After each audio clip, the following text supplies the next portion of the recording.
Good morning, everybody. Welcome to Level Up Podcast. Are you guys excited as I am today? I know you are. Here's our intro.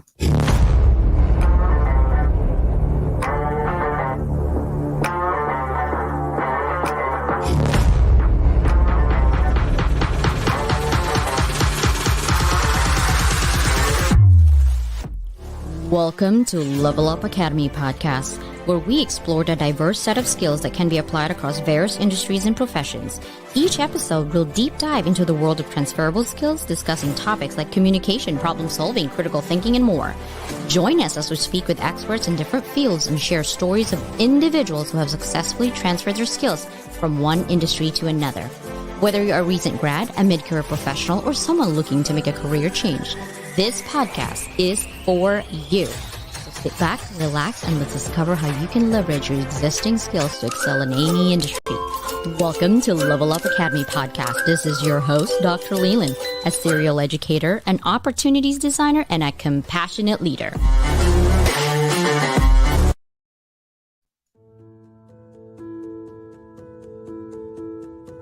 Are you a career student eager to learn new skills and make your mark on the world?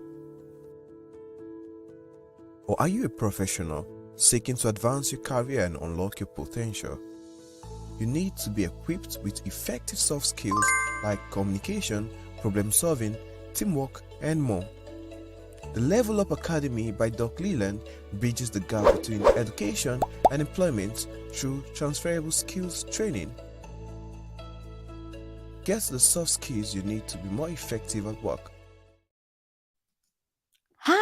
That was Christian's 2D animation. So if you need someone to bridge that social media message that you're trying to create for your business in less than a minute, call my brother Christian. Okay, say, hey, Dr. Leland told me to come to you. He's actually really good listener, by the way. I told him, change this, do this, add this, change this. And he was quick. That's me. You're going through fire to get really good ideas, right? And if you have a vision that you want to create, Christian is always listening. Okay. And he doesn't pay me. No one pays me in this show. I'm doing it out of spirit because I want to elevate people in my community. If you do a good job, I will shout you out on the rooftop. And today, actually, let me make sure. I know my sister from the Philippines, Samantha, is here. I'm sure of it.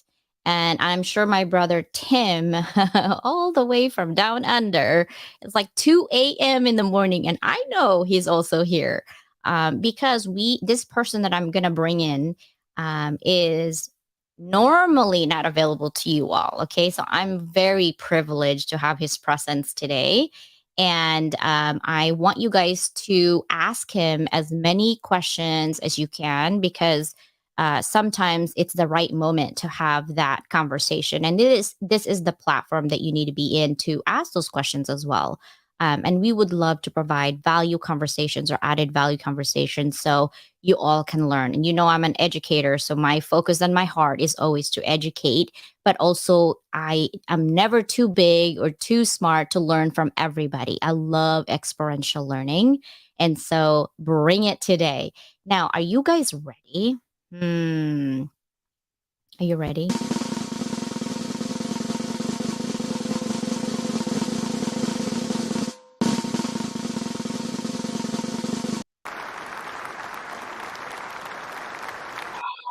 Peter! Yeah! I love Welcome. the intro. You are too kind.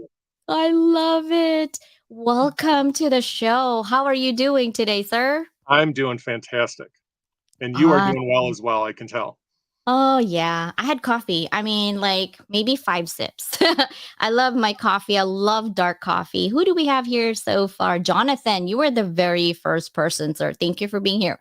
8:48 a.m. We were just even chit-chatting and you were already here. And hello, sister. Wendy, welcome. Thank you so much for being here. David as well. So let's go ahead and start and introduce who is Peter Quayle. And this is my first question. think back 20 years ago and find within your timeline some of the significant changes in your life that got you here where you are today. Yeah, starting 20 years ago, I was working in an ad agency, working on a very large multinational account on a local basis. And, since that time, I like to think that I leveled up from a skill set standpoint, right? Of just learning my craft and learning how to do advertising, learning how to do media, how to advise clients in spending their money efficiently and effectively, and communicating that, right? Communicating those changes. In those 20 years, I ended up, through the crisis in 2008, 2009, the agency downsized and consolidated and lost a lot of their regional offices, and I got laid off. And I went through a time, at that point where I was confident about what I was doing, but looking back, I was also arrogant, and because of the accounts that I had worked on. And I thought, why wouldn't you hire me to work on your account, type of thing. And it was absolutely the wrong approach, right? That does not get you very far. So it was humbling, to hear all the no's, but it also taught me, a little bit of humility. It taught me gratitude. It taught me everyone is trying to get ahead. How can I help you? Right. And so I went through very much a transformation, I think, at that point. And I think since then I've been trying to fulfill that, every day, of how can I help you? Yeah, that's a good mindset. I think we all, when I was 21, I was the youngest in the history of there at Geico to be a manager. And I thought, oh, I'm invisible. I know everything. I got this going on. No, I didn't get it. But, when you're young, you really think the world is like right here. You can control it. And I was doing sales. And one of the gentlemen, he was 52. He was really good on the phone.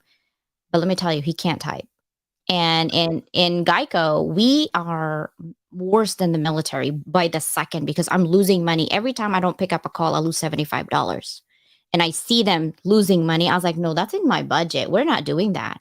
And so we only literally say 15 minutes because we could do that in 15 minutes.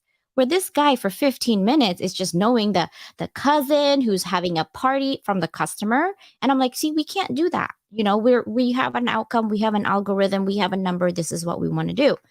And he just keeps failing. And he actually brings my team stats down. And I'm like, I can't have this guy. Just don't do it. Yeah. And instead, I told him, I'm like, why are you so slow? Literally, that was me asking. Instead, like, why are you so slow? I can't have you in this team. He looked at me and he's like, I understand you're young. I also understand you're my manager and I need this job. But I'm not very savvy at a computer. I've done sales all my life, but I'm really good at sales. And he is. He closes his deal, but he ruins my stats. And so I said, okay, here's what we're going to do. Instead of letting you go, which I would, because you really suck at this. Like I told him, like, your stat. And he's like, no one ever told me I suck. And I'm sorry. And I was focused more on the outcome rather than the person. And that's what I've learned, right? And he was really good in what he does in sales, but he's not good at that specific moment because of the numbers that we were concerned. But I actually thought about it and I said, I don't want to lose him within this organization. So I Right. planted him to retention unit where there's no stats. You literally just retain the customer, and he blossomed and he became a manager there. And he will never forget every time he calls me, aren't you glad you didn't fire me? Every single time. And that's what I've learned. So that stats that you told How me, or how can you focus on what people add, right? Versus the things that they are not as good at, right? yeah, and Yeah. you can't. And that's why we're good at one thing and not good at others. It's okay. But I Mhm. think you need someone to realize your potential of where you need to be. I was not very smart at saying what I said, but I was smart enough to see that overall it's for the organization and he's good at somewhere else, right? But this next question I have is, what does it mean to unleash your entrepreneurial spirit? When you saw the title that I've created, Unleashing Your Entrepreneurial Spirit, what comes to mind? It's it I like to look at it as zero-based thinking. So what would you do, right, if you had all the money in the world? How would you spend your time? So it's sometimes it's work, sometimes it's not work, sometimes it's family. But that entrepreneurial spirit is what would you do? And sometimes it's not about having all the money in the world. It's never about having all the money in the world. What are you going to do with the time that you have? And and I think it's trying to figure out what is important to you, what is your purpose, and what is your vision for your life. You're the CEO of your life. What are you going to do with it? And are you responsible for it? Are you leading yourself through the time that you have? Right? And so all of us are leaders. Sometimes we're just the leader of ourselves, but you still have to be the leader of yourself. Yeah, don't let that go because that is Don't let it go. that is where you need to be. Yeah. Yeah. Don't underestimate it. Yeah. Tabitha's like, I love that. How can I help you? Yeah, it is. Right? Oh, Lord. I don't know what time it is in Lagos, Nigeria, brother, but I'm glad you're here. Blessings for you to be here, for sure. Now, when you're thinking of being an entrepreneur, have you always thought, when I grow up, I'm going to be a business owner? For me, it was kind of a light switch moment, of being eh, having done as much as I did in the advertising agency world. For me, it was time to just do something different. And so for me, it was I did want to start my own business, and but I also knew that I didn't want to start my own ad agency. I wanted to take the knowledge that I had in working with small businesses, working with large businesses, and help the owners. Because what I noticed over 25 plus years in working with a lot of franchise based clients, um, why was one franchisee successful and another one wasn't? They had all the same resources, they had all the same, the playbook was the same. This guy was successful, this guy wasn't, right? And what's the difference? And it comes down to the owner. It comes down to the owner's mindset and how they handle things, and how they think and how they implement, and it always comes down to the owner. Hmm. So with a small business, and looking at the stats, there are 32 million small businesses in the US.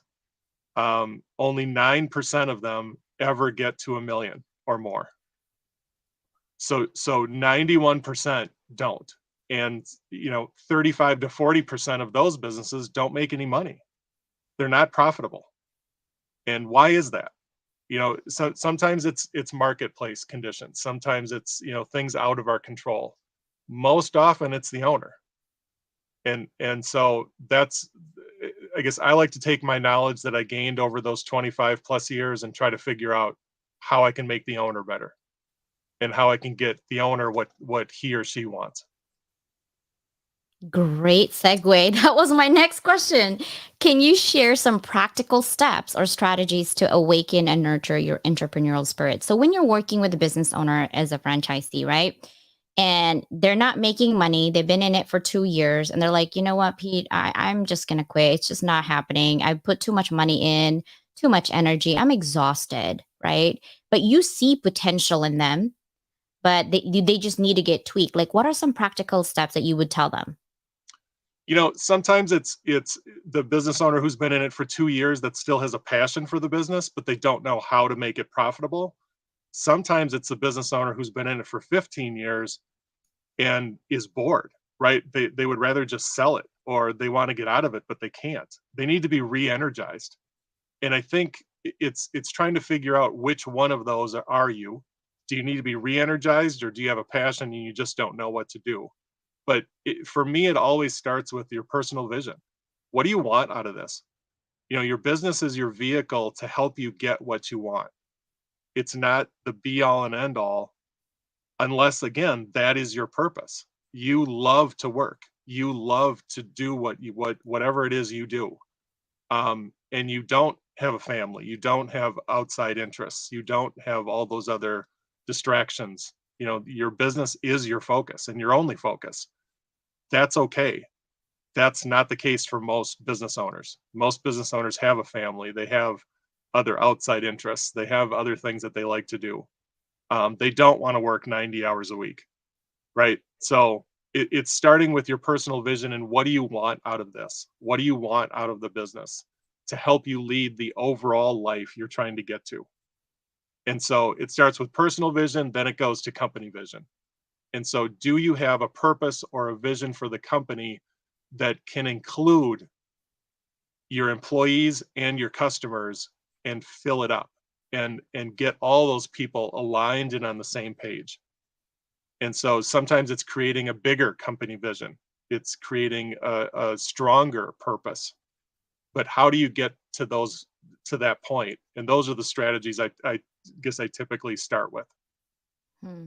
I And it love that. points back to that, right? It always points back to that. So everyone needs a reference point and a reminder, right? We have lots of distractions, lots of things going on. We need a playbook. And I think those company visions and personal visions help us stay aligned and on track. I totally agree with that because every time I'm sidetracked and I always say, okay, CJ, what is your mission again? Like I literally question myself all the time. I'm like, is this going towards I think that the thing that comes out from my head when you're saying that is intentions and actions, right? Because you can create the playbook, you could create the knowledge. You could give me 10 million books to read, but if Right. my action doesn't align with my vision, Not going to happen. Yeah.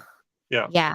Yeah. So I always tell it like, forget about all these dreams right now. It's good to dream and please dream big. Dreaming is huge. It's free. Dream as big as you want. You could have an island in here in this room. It doesn't matter. Dream. But now, how can you make that dream into reality? Right. Knowledge is power, yes, but you need to take action with that knowledge. Otherwise, it's not going to go anywhere, right? Because I have a lot Right. of knowledge in my head. Do I apply them? Nope. Right.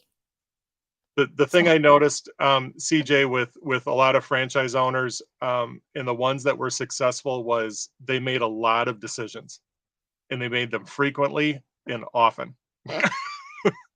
And you need to keep making decisions. They're not always going to be the right ones, but the longer you ponder a question or an action, right? It doesn't do anybody any good. You as the owner, as the leader, need to make decisions so that your employees can act. And you need to allow them to do that. Allow them to do their job and trust them to do their job. And if you need to course correct along the way, which guess what? You will.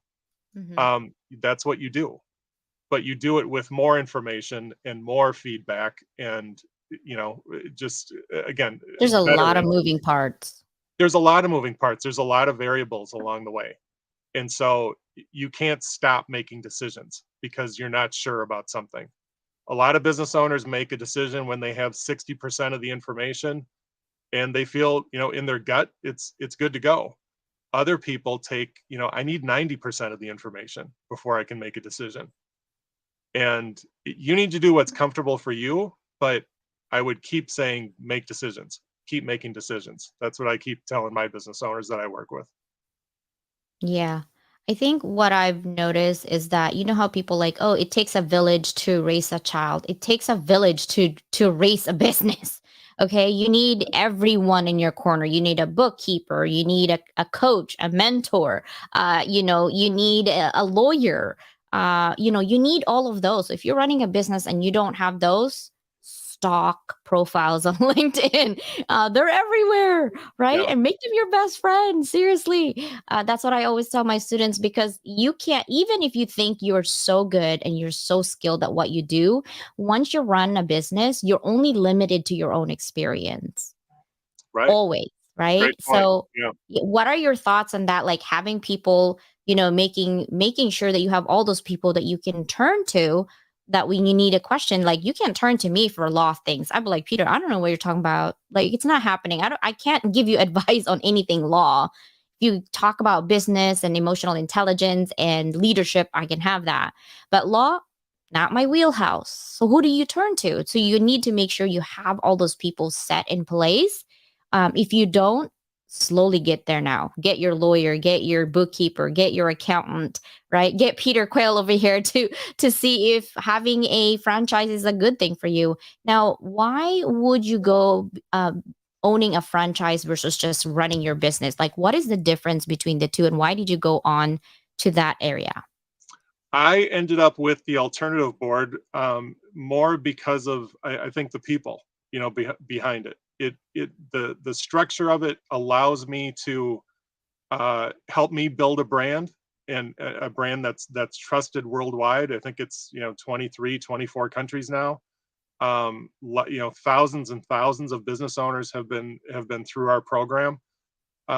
It was a system that I could get into, that I believed in, and part of it was, again, looking more as a business owner coach, not a business coach per se, but a business owner coach. I want to help the owner get everything out of life that he or she wants, and I look at the whole person. I don't just look at their business. Again, I look at their business as a vehicle to get them what they want. So yes, I'm going to help you run your business and run it better and more efficiently and more profitably, but I'm also going to look out and ask you about your health, right? What are you doing for your health? What are you doing for your recovery time, is what I like to call it. How are you taking a step back and going off stage for a certain amount of time and gathering your thoughts, and being more intentional, right, about what you're doing, and doing things more on purpose. I'm doing this more with more intention.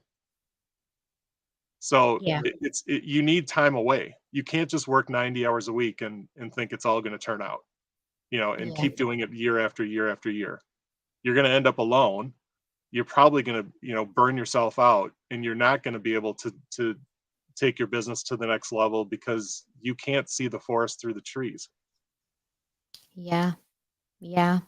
And health is wealth. Like without your health, you're nothing. I don't care how much money you got. You're nothing when your health goes down. So Right. you really got to take care of that. And I'm walking that action right now. My accountability partner is my 15-year-old. She literally, when I'm talking in here and we have to go work out, she stands there. She's like, she Yeah. literally Yeah. demands, "Mom, roll it up, hurry up, because we gotta go work out." I'm like, "Okay, guys, gotta go. My daughter's gotta, we gotta go, work out." And it's nice to see having that. I think having accountability partner is a great way to sometimes get you into a habit, right? Because some of these people have bad habits, and that's where you are. What are your thoughts on having accountability partners?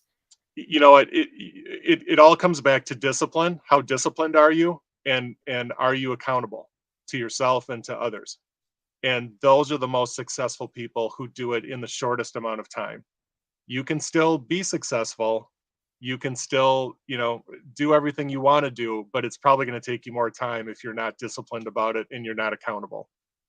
So those are really the two biggest things. Yeah.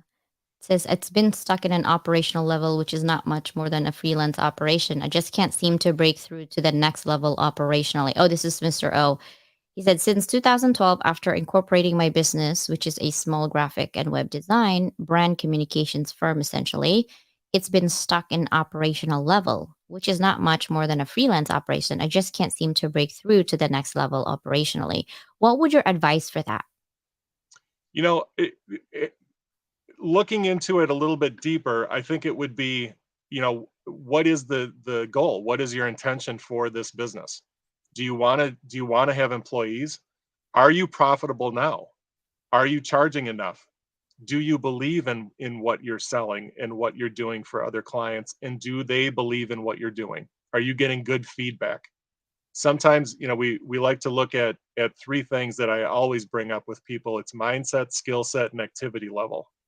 Do you have the mindset to take this to the next level? Do you have the skill set to get clients to pay you what it's worth and become profitable? And then are you doing the activities necessary to build it? So what is your sales process? Are you confident in your sales process? Do you close clients? You know, it's all those little things, all those details that go along with it. But I always start with mindset, skill set, activity level. So kind of ask yourself those questions, and where can you change your mindset about how you think, you know, how you think about your business, and how you think about yourself, and do you need to get more skills? Are you noticing a lack of what you're offering to your clients versus what their expectations are? And then again, are you going out and telling people about it? What's your activity level to get new clients? You know, are you talking to business owners and small, you know, getting people to uh, talk to you about doing graphic and web design work? Nicole, I was field inspector for 4 years for Subway, the sandwich shop. Ooh, I didn't know that. I love Subway. Sister, I'm thinking on my head now, Nicole. I went to University of Subway. I helped to maintain standards and train sales building. True. Now, I really love what you said here about mindset, skill set, and activity levels. And I think sometimes too is we're stuck in our own heads and limit our potential. I've done that Absolutely. so many times. I don't think I could do this because of this. I don't think I can do that because of this. And I write down what really helps me to move forward with anything that I create is I just go for it. I just literally I'm at that age where like, what the heck? If it fails, oh well, we tried, right? And I'm like no shame in my game. I'm like, yes, this is what we're gonna do. And Nicole actually and I have a project. It's called 50 Inspirational Connections. And I'm hoping you would nominate yourself in there too, because we want more people. We want my goal is to elevate as many people 50 at a time instead of like one person at a time, Right. 50 in one place to really get inspired out there to multiply the positivity, but also give knowledge out there of why you're inspirational, what you're doing. But activity levels that you're saying right there, like mindset. For me, when I tell my students success, like what is success to you? I said 80% mindset, 20% skills. It doesn't matter how much mad skills you have. If your mindset is negative, you're not gonna go move forward because you're always questioning yourself. What if I do this? What if I? You can never meet your activity levels would be like because Right. your mindset is not there, right? Right. And skill set to me, it's like all the technical things that you know, it's fine, but like no one wants to hire you because A, they don't know you, B, you got a bad attitude as it is, and no one wants to work with you, right? You're not fun at all. You're always negative Nelly, and then your activity levels goes down. So I really love the synopsis of what you said there. Thank you so much for doing that. Now, my next question is, what are some common challenges that individuals face when trying to unleash their entrepreneurial spirit, and how can they overcome that? We talked a little bit about mindset, skill set, and activity levels. Is there something that you look at the business owner at Tab and said, you know what, you're doing it wrong? How would you approach it? It's always through, again, I love the term coach, right? I'm not a mentor, I'm not a consultant. I like to have you figure it out. And it's having you try to figure out the answer without me telling you. Sometimes I know the answer, sometimes I don't, right? But we can always figure it out together. And I think it's asking yourself the question so that you learn and get the immediate feedback as well. So, in the example I like to use, it was from a guy I know, Dr. Alan Bernard. He talks about make things experiential and receive immediate feedback, right? So, the example that was used was as a kid, you're touching the hot stove, right?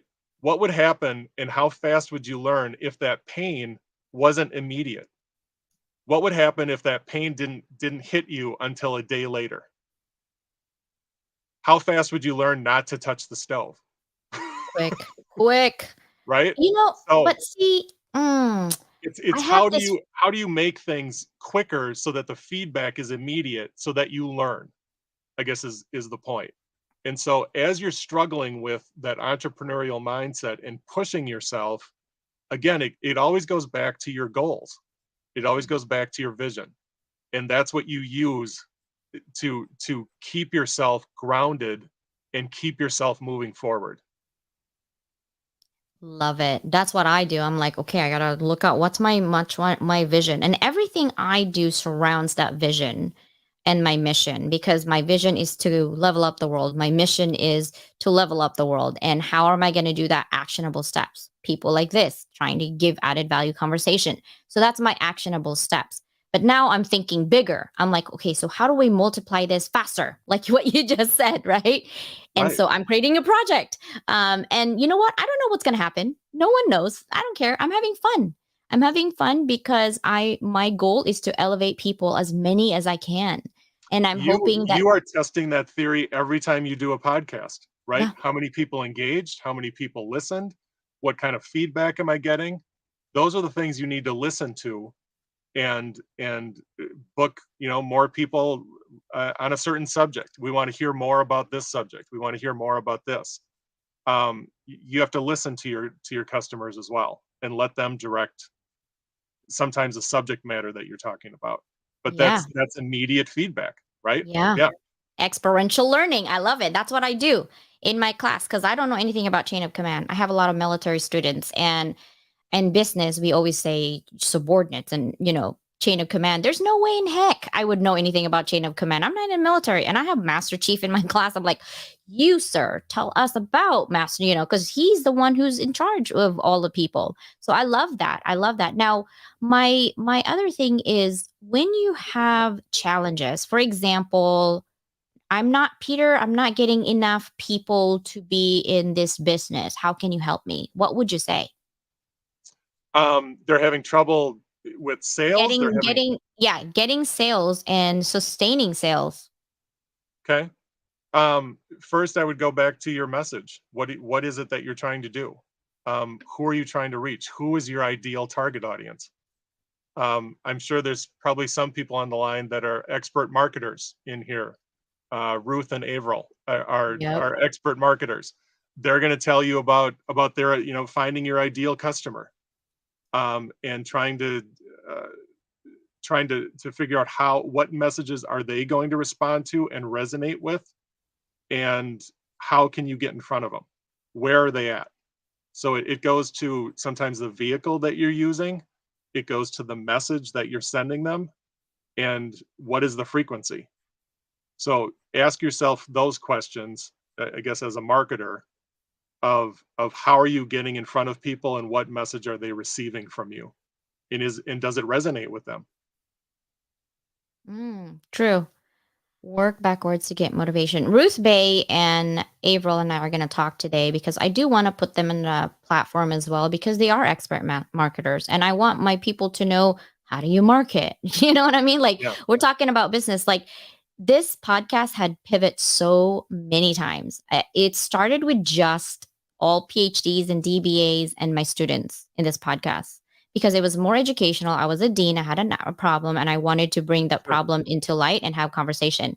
When I quit being a dean, I was like, I quit the podcast. It's done. Right. And when someone tells you you changed your life based on the podcast, I'm like, oh, I was just kidding. I was taking a pregnant pause. Now I'm back again in my podcast. Yeah. But I sat down, I said, first of all, you're limiting your potential for people to learn by just staying in education, right? So I open it to business coaches, to business owner, to everything, and I'm learning so much. So I have changed in this podcast so many times, and I'm going to stick in this lane because there's so many people out there who are experts in their field that we all can learn from.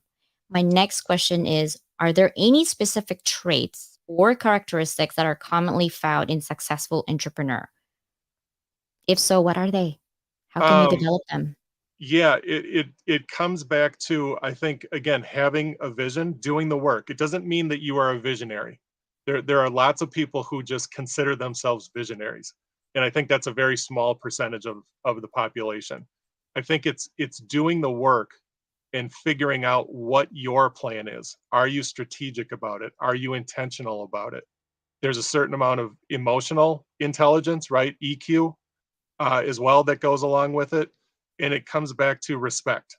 Do you have respect for the people around you and what they're trying to achieve? I do think anyone can get to their goals. I believe that wholeheartedly, but you have to put in the work. You have to do the work of figuring out what your vision is and what's important to you.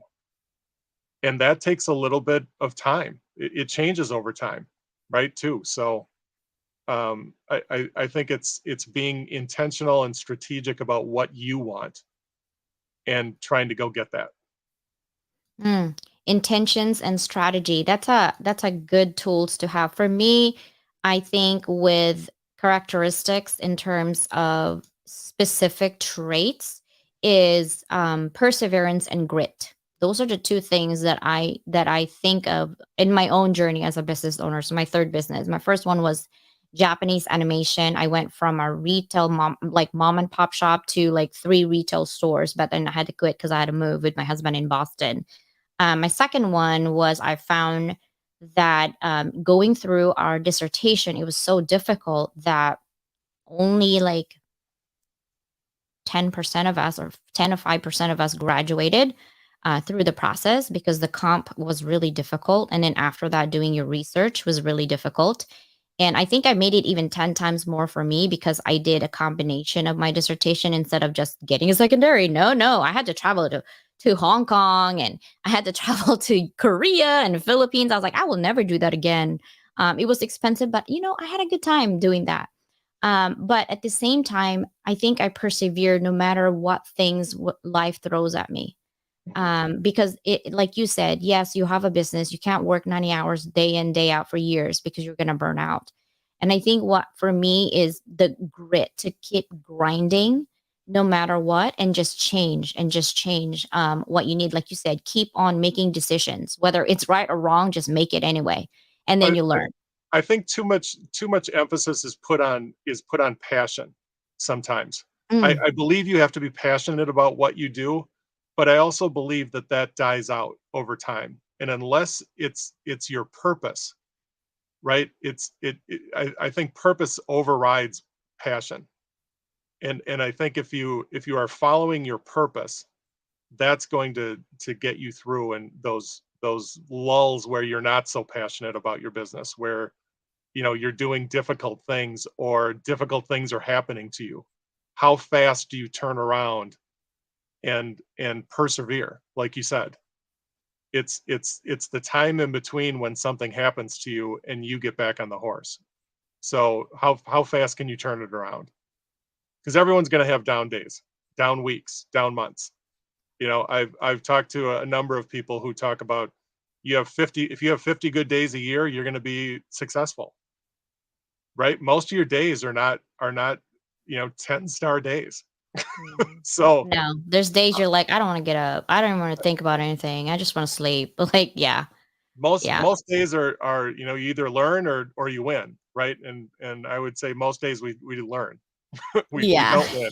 Yeah, Yeah, that's true. You're yeah. like, "Oh, I didn't know how to do that one, but okay. We're just gonna go with it." My next question is, can you share some inspiring success stories of somebody that you work with who, unleashed their entrepreneurial spirit? Like, what are the things that we can learn from their journey? Um, yeah, there's lots of success stories, right? It's starting with I think it is starting with a passion. And I think it's coming up with those ideas. But everyone starts a business because they're good at something. And they're very good at doing a service or producing a product or whatever.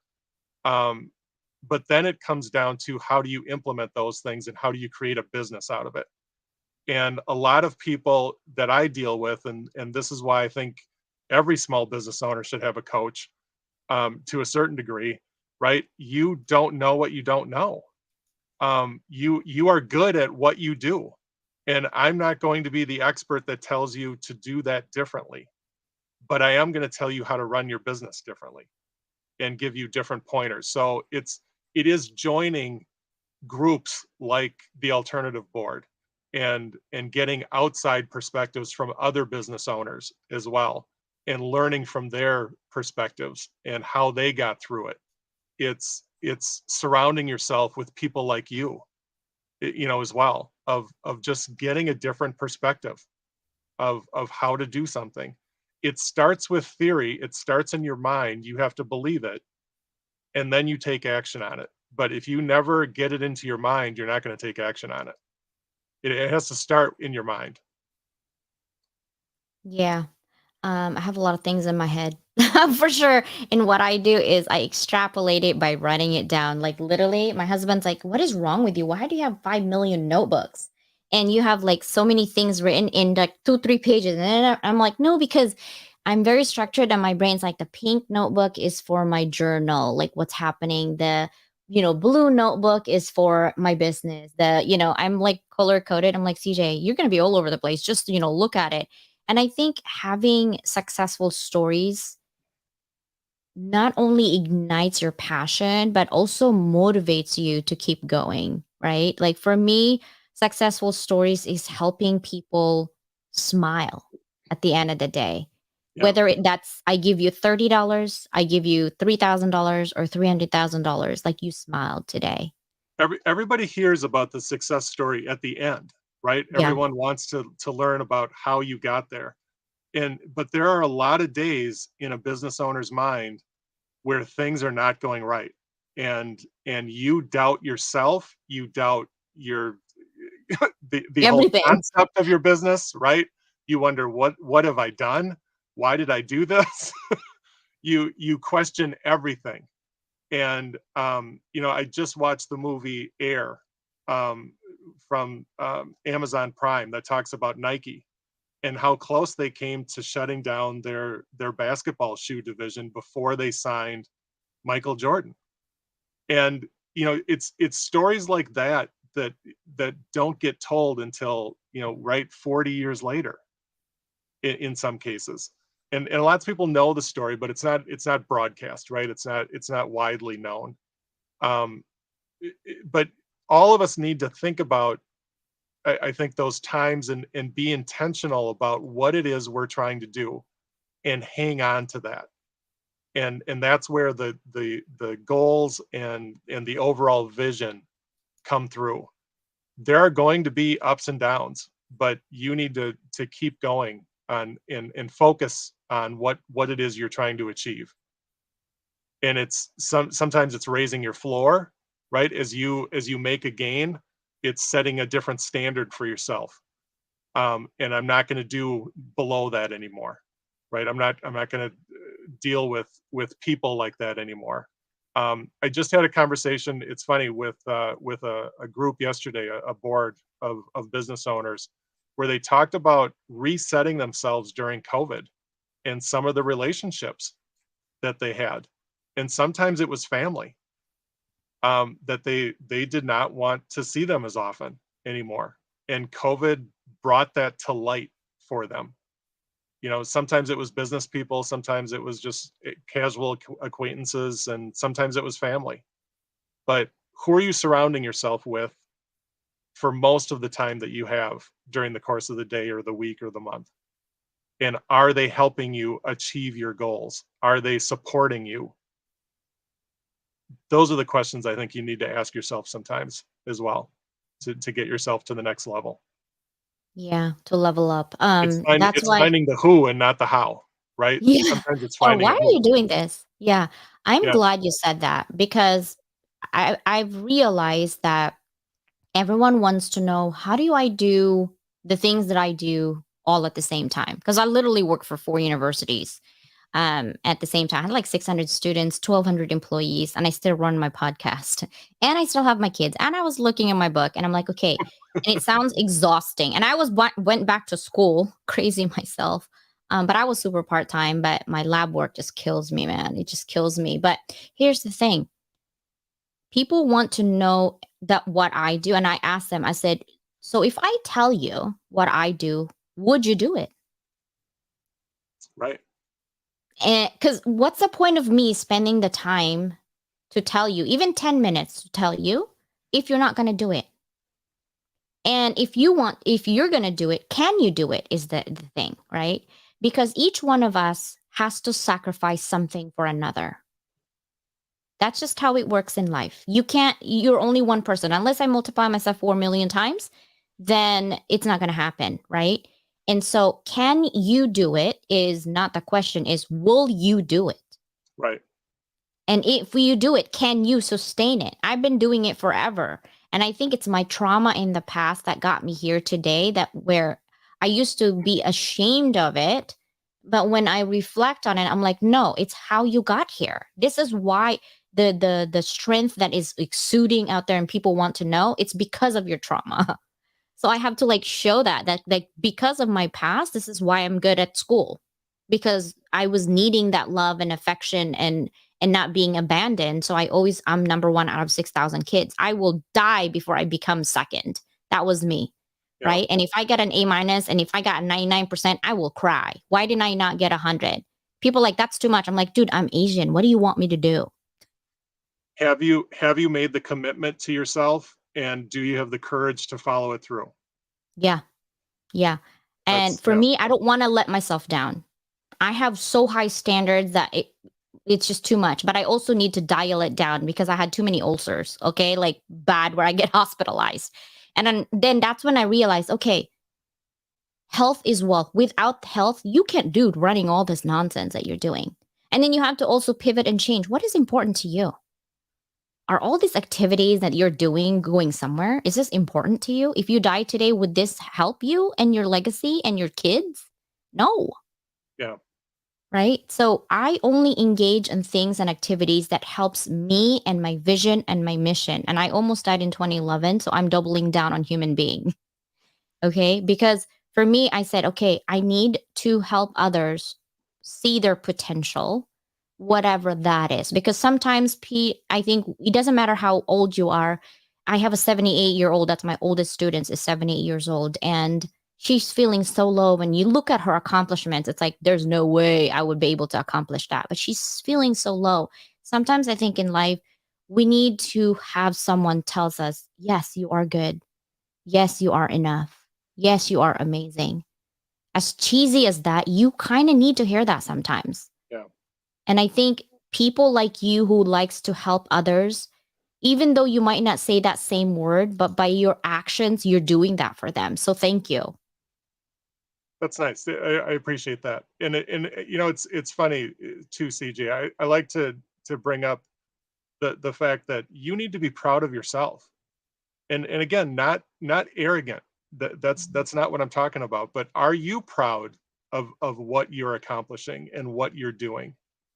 Because that's where it all starts. And if you're not, then you need to find something else to do, or do it differently, or handle it differently. Something, right? But you need to change what you're doing. But ultimately, do you look back at the last year, and are you proud of what you've done over the last year? I'm It's a super simple proud. question, but a lot of people can't answer it or don't want Yeah. to answer it. Yeah. Yeah. Yeah, I there are parts of what I did last year that I'm not proud, but most of the time I was super proud. Last year was the lowest part of my life, actually, with so many deaths. Like 3 people in my family died succession. Three of my friends from school died I'm succession. sorry to hear that. Yeah. Yeah, and then my mother-in-law, and then my dog. I'm like, you know what? I'm done. I'm done with life. It's probably my time next soon. Like I'm gonna go in the cave now, And and going, I'm sure you attended some of those services and funerals and things like that. And it makes you take stock, right? Of what it is you're doing and what's important and what's not. And right, most of it's not important is always the conclusion I come to after attending something like that. yeah, Most yeah, of it's not important. no. So how can you focus on the stuff that is important? Hmm. Doing things like this is important because internet is not going to go anywhere and you're leaving a legacy. Like we were just talking about, like, our grandparents, my husband and I were talking about this, our grandparents, that no one will ever know about them, right? And some people don't have kids, so it doesn't get passed down. And then our grandparents will never know. Then they're not going to know their grandparents or great grandparents, or no one knows. We also will never be known anymore, other than maybe a cross and some weeds going through Right. our stuff. Like it's kind of morbid to think about, but that's true, right? So, what is your legacy? What is your impact that you're trying to create today so that you can help? Either even just don't even think about the world, just think about your children. What are you leaving today, right? And what are you trying to accomplish in life that is not just about you, that is somebody else. And I think that that's always what I'm thinking. But I wanted to, before we end, I wanted to talk about your business Yeah. and what you do. Tell us a little bit about how you're helping your community, how you're helping your business owners, and surrounding that. It's helping people think a little bit differently about what they're doing and why they're doing it. And so it's helping people become more intentional, do things more on purpose. And I work with business owners one on one. I work with them in small groups of 6 to 10 people generally, but I also work with people remotely. So the Alternative Board is a worldwide organization. We have lots of good people in your area, I would say as well.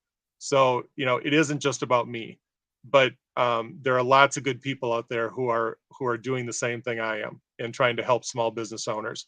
But yeah, I believe in the quote from Bill Gates that most people overestimate what they can do in a year and underestimate what they can do in 10. It's about making small incremental changes, and sometimes you're in a hurry to do those things, and sometimes that's the worst thing for you as well. It's about those small incremental changes. Am I getting 1% better? Am I just better than I was yesterday? And not comparing yourself to other people in the room. It's comparing yourself to yourself. You just need to get better. And so are you putting things in place? Are you making those small habit changes and taking on different habits to increase your skill set, your mindset, your activity level so you get better as a leader? Are you managing people or are you leading them? Is always a question I like to ask people as well. And you can do that from any level of your organization. You don't have to be the owner. Are you leading yourself appropriately? Are you leading the people that report to you appropriately? Not managing them, but leading them. So if you kind of think about those, it's just trying to get people to do things for the right reasons as well. We all need a better world out there. So Yeah. I like to my goal in this whole thing, CJ, is to help people achieve things that they didn't think were possible. I want to be that light that shows that shines a different path for them that they didn't think was possible and help them achieve it. I That's love that's what I'm that. trying to get to. Yeah. The music shining bright like a diamond is coming into my head. I was like, "Oh, CJ, stop. Don't sing."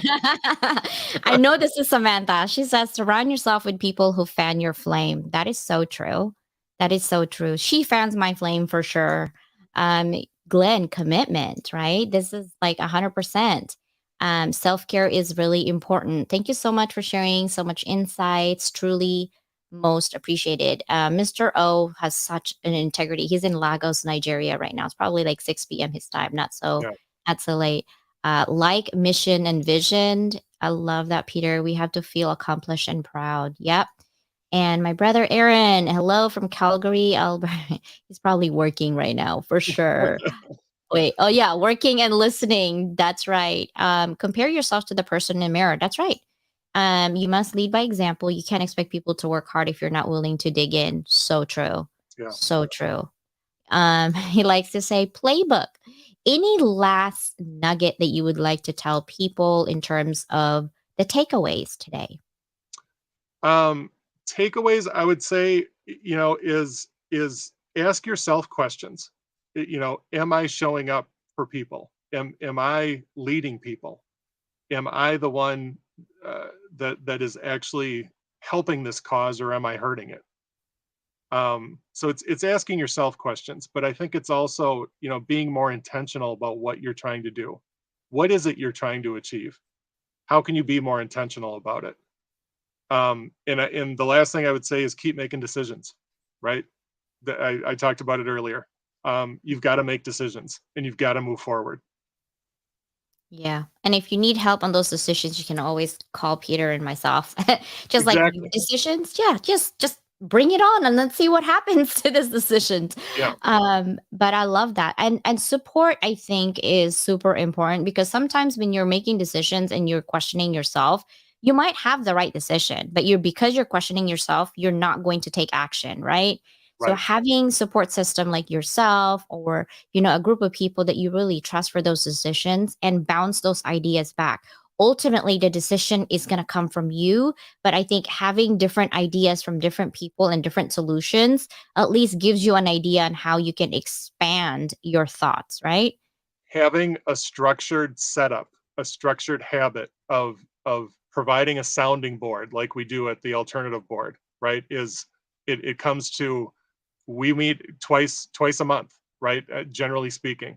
So how can you make those decisions, feel better about them? Like you said, maybe you're not sure about the decision, but it's the right one to make. But having that sounding board gets you more sure. And when you feel confident about the decisions you're making, that's everything, right? I mean, that's that you're gonna be able to lead your company to a different place. Samantha, I'm sure of it. He's the CEO. You're the COO. Oh, she's always trying to figure out the title, but I like that. I like structure. I function well on structure. My brain bounces like think of a ball when you're dropping it in the room, it just bounces everywhere. That's my brain without structure. I can't handle it. So I was like, okay, tell me what you want. Okay, tell me what the outcome is. Okay. And then I write it down and I structure it. That's how I live my life. And that's how I can do so many things because I structure my day and block my time Yeah. for activity level. And to the point where if you're not in my calendar, I ain't talking to you. Nothing personal. It's just that's how I function. Like literally, I mean, calendars and stickies and people like that's me. I'm physical. And I also have like a million calendars. Like I have this one when I go out, like, so if you're not on my calendar, I'm sorry I missed that conversation that we were thinking we were doing, but Yeah. that never happened because of this. So, yeah, thank you so much for your time today. I put your information on LinkedIn. I also put your website. I think this is your website, right? Yes. Alternativeboard.com, Yep. St. Paul. You're in Minnesota? I'm in Minnesota. Okay, there you go. So that is where Peter is, where you can find him if you're curious more information on how he can help you. Please reach out to him. Also, I encourage you guys to reach out to the people who are here that you never connect. Hi, Becky. Thank you for being here. Um, action plan equals playbook. Yes. And oh, this is definitely Samantha. Journal and calendars because I do journals and calendars at the same time because I like to reflect on my thoughts of what I did and how I can do better tomorrow. Right. So that's why I write things down. I'm like, oh, you could have done this better, but and don't put too much pressure on yourself. Have fun. Life is too short. I don't do golf and I live in a golf course, but I do just throw the ball back at the golf course. I do. But my fun is literally cutting machines. That's what I do for fun. I know it's so boring, but I like jewelry, I like cutting machines. What do you do for fun? I do golf for fun, and honestly, anything outside. Just love being outside. Yeah. Yeah. Avril, great episode today. Yes, and I'll see you in a minute or two here, Avril, at like 10:30. I'll see you in a little bit. But yeah, I love this conversation. Thank you so much for being here today. I Thank totally you, appreciate CJ. I you. appreciate it. Yeah. Yeah, and thank you everyone. For those team replay, I will give you guys the YouTube actually it has this also, and also Peter will have it on his profile as well. Right. Yeah. Have a wonderful day, everybody. Thank you so much for being here.